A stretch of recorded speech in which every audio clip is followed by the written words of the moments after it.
Nagdulot ng magkahalong papuri at puna si Bibi Gandaghari matapos mag-post ng isang video kung saan ipinakita ang kanyang pagbisita sa isang mosque sa Taiwan, habang nakasuot siya ng hijab.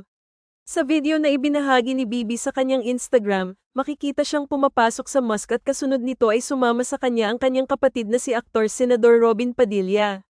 Sa kabila ng simpleng layunin ng kanyang pagbisita, naging sentro ng mga diskusyon ang suot niyang hijab, na isang tradisyonal na kasuotan ng mga Muslim na isinusuot ng mga kababaihan upang ipakita ang pagiging mapagpakumbaba at protektahan ng kanilang sarili.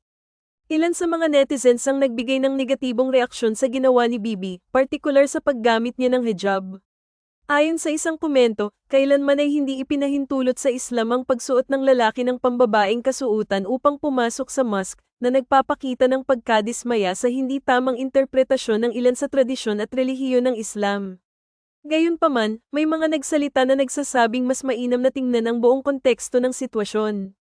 Ayon sa mga sumusuporta kay Bibi, ang relihiyon at pananampalataya ay isang personal na bagay, at tanging ang Diyos lamang ang may karapatang maghusga ng mga intensyon ng bawat isa.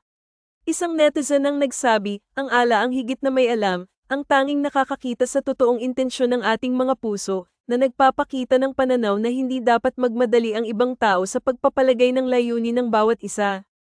Ang isyu ng pananamit sa loob ng mga religious na lugar, tulad ng mosque, ay may mga partikular na pamantayan sa bawat relihiyon.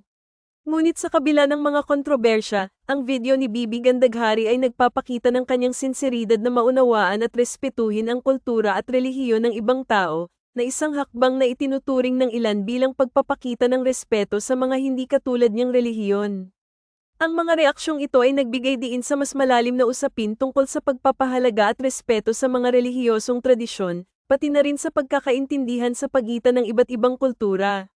Habang may mga hindi sang-ayon sa kanyang ginawa, may mga tumanggap din ng kanyang aksyon at tinukoy na sa huli, ang intensyon ng isang tao ang pinakamahalaga, hindi ang mga external na aspeto ng kanyang ginagawa.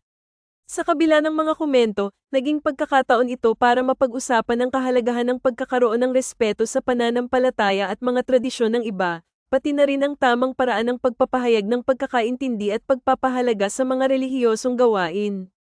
Ano ang sa inyo sa balitang ito?